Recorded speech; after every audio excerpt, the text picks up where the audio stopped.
Kong hi Fachoy mga mima, eto late na naman ang aking upload pero push natin yan.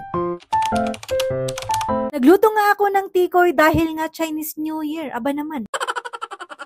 Siyempre, kapag nga Chinese New Year, kailangan natin to dahil ito ang bida-bida kapag ganito na Chinese New Year, ang tikoy. Na kung saan palaging ang tinatanong kung ano ang lasa. Ay siya, masarap dahil nga kakanin yan, mima. At ito nga yung pampaswerte ng mga Chinese kapag ganito nga na Chinese New Year. Para nga daw dumikit ang swerte dahil nga malagkit nga ito. Kung sa ating mga Pinoy ay naghahanda nga tayo ng kakanin kapag New Year, eto naman yung hinahanda ng mga Chinese nga kapag nga New Year nila. Eto yung kanilang pinakakakanin, ganon. At yung pinaka-original nga na tikoy ay yung puti. Pero ngayong kinuha ko ngayon ay yung brown. Para nga sumabay naman sa sa color of the year na mocha. Ganon. Pero meron pang green yan, meron pang ube. So ayun, marami na rin yung flavor. Ganon. At sa pagluto nga nito, kailangan mo lang lagyan ng itlog para nga hindi siya dumikit. At ito nga ang nangyari, meron nga nasubrahan sa itlog at meron namang nakulangan sa itlog ay naapaw.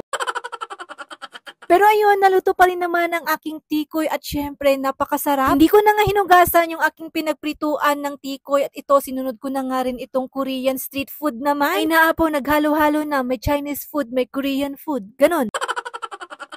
Pero maswerte nga rin daw yung mga food na yan kapag nga ganitong Chinese New Year. Pero pinakamaswerte nga ang pansit, kaya naman magluluto nga rin ako ng pansit-pansitan. Oo naman, pansit-pansitan dahil nga kumuha nga lang ako ng pang chapsuy na gulay. Kaya ayan, pinag-iwa-hiwalay ko na. Para nga may chapsuy ko din yung iba. Pero dito nga sa pag-iwalay-hiwalay ko, eto nga ang nangyari. Mas marami nga yung dahon-dahon kaysa yung mga panggulay ko. Pero okay lang yan, gulay pa rin naman at nakatipid naman ako dyan dahil nga nakuha ko nga lang yan ng 50 pesos. May pang chapsuy na ako, may pangluto pa nga ako ng pansit. At sakto naman, pagkatapos ko ang naprito yung Korean street food, eto, ginisa ko na nga rin itong pang pansit ko. Syempre, hindi ko na hinugasan ay yung pinaglutuan ko. Basta ang importante ay nahugasan ko naman itong mga gulay, ganon. Kaya ayan, pinagigisa ko na nga sila para makaluto na nga rin ako ng pansit. At tada, naluto na nga yung aking gulay at napaka-colorful na pang pansit. Pero eto na nga, naging dried Mickey ang aking pang pansit dahil hindi ko nga nakita na eto na lang pala yung meron akong noodles. Pero ganun pa man, healthy pa rin naman yung aking dried Mickey dahil nga yung organic yata yun. Basta gift lang din yun. At pagkatapos ko nga naluto yung aking pansit-pansitan, eto, eksakto naman na magto-12 na nga ng gabi. At ganito nga yung ginagawa namin ni Daddy Dandan every year. Yes po, nakikiselebrate din kami ng Chinese New Year. At sakto naman na meron pa nga kaming tirang pagkain galing pa nga ng La Union, kaya ayan na parami nga yung aming handa. Kaya naman mapapa-thank you Lord ka na lang talaga. Naway,